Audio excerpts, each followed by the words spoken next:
Buenos días, grado 11. El día de hoy voy a elaborar un pequeño video continuando con el contenido de la clase pasada, que es los cambios de estado de la materia. El día de hoy simplemente vamos a ver cada una de las transformaciones de la materia, ¿sí?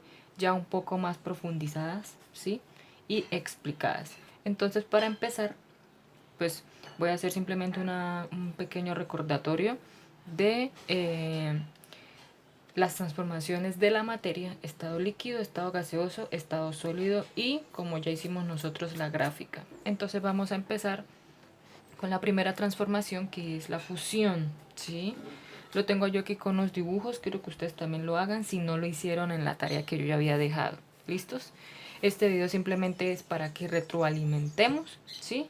Y yo dejaré una tareita ya aparte de este tema, pero este tema obviamente ya me hicieron la tarea, entonces simplemente vamos a repasar, hacer el repaso bien, ya que ustedes investigaron este tema ustedes solos, pero yo estoy haciéndole ya como un recordatorio, ¿ok? Bien, entonces vamos a empezar con la fusión. ¿Qué es la fusión? Es un proceso ya endotérmico, es decir, que absorbe energía para llevarse a cabo, ¿sí? Necesita de energía, ¿sí? La temperatura a la que ocurre el cambio de estado permanece siempre constante hasta que el sólido pase completamente al estado líquido. Es decir, a nivel molecular, este cambio de estado se puede ya interpretar como un aumento de la energía cinética de las moléculas, ¿ok? Es decir, ya es el aumento de la temperatura que hace que aumente el movimiento de las partículas que comienzan a alejarse, ¿sí? Ya abandonando ya la estructura tal como un sólido. ¿Listos? A esto se le llama, cuando esto pasa, se le llama ya que la sustancia alcanzó un punto de fusión, ¿sí? Es decir, que cuando el sólido se funde. Y los dibujos que yo tengo acá son del ejemplo más común. Es el de, tengo yo aquí un vaso con hielo, y aquí el hielo ya está un poco más derretido. Entonces tengo yo aquí las partículas. Las partículas se encuentran organizadas y muy juntas, ya que están en un estado sólido, ¿sí? No se van a dispersar, simplemente se van a separar un poco, sin separarse totalmente, obviamente teniendo ella los mismos enlaces. Es cuando ocurre un cambio de sólido a líquido. A continuación vamos a recordar sobre solidificación, ¿sí? Como su nombre lo dice, simplemente es el cambio de estado de una sustancia que pasa de líquida a sólida. Bueno, pues como lo tengo yo aquí escrito, a nivel molecular es un cambio que se puede interpretar como una disminución de la energía cinética, es decir, que se da un enfriamiento que hace que se disminuya la capacidad de movimiento de las partículas, es decir, ocurre el dibujo que yo tenía en la hoja anterior, ¿sí? Es algo ya inverso, ¿ok? Entonces, ¿qué ejemplo? Pues podemos tener obviamente igual el ejemplo del hielo. Tenemos aquí en estado líquido y lo pasamos al estado sólido. Para el tercer cambio tengo yo la evaporización. ¿Listos? Aquí ya estamos hablando de un estado gaseoso, ¿sí? Se puede interpretar como un aumento de la energía cinética en donde las moléculas hacen el enfriamiento de las moléculas hace que ¿qué?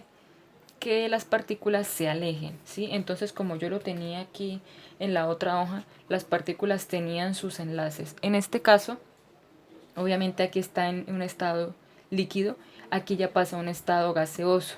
Si ven, aquí las moléculas están juntas, ¿sí? Están separaditas, pero no están dispersas. Aquí ya se dispersan y ya rompe sus enlaces, ¿sí? Es decir, que ya es difícil yo obtener todo ese estado de una sustancia, yo acá en mi mano, como lo es tener un líquido o tenerlo un sólido. ¿Listos? Eso pasa mucho, pues, cuando nosotros hervimos el agua, o simplemente dejamos un vaso de agua o de algún líquido cerca a una fuente ya de energía. El otro cambio que tengo aquí se le llama la condensación, que es algo que nosotros siempre vemos mucho. El ejemplo más común es cuando llueve, ¿sí?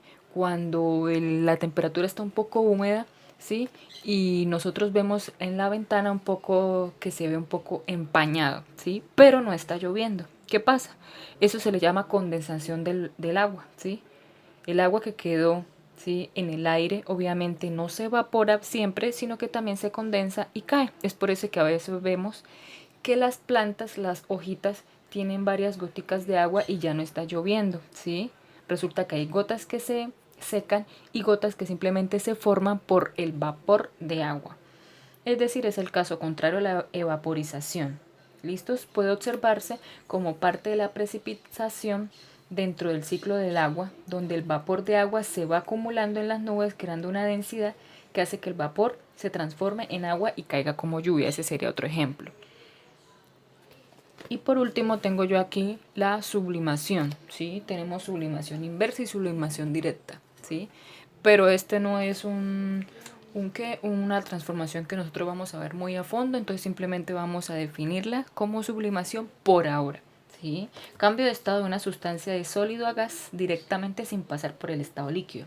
Tenemos dos ejemplos, el hielo o la nieve, y si es sublimación inversa sería la escarcha, ¿sí? La escarcha que nosotros obtenemos del hielo, por ejemplo, ¿sí? Y eso sería todo. Entonces, este video simplemente es para repasar sobre este tema y luego vamos a empezar a ver un tema que se le llama diagrama de fase. Entonces, como tarea queda la consulta de qué es un diagrama de fase y en qué consiste hacer un diagrama de fase. ¿Ok? Muchas gracias.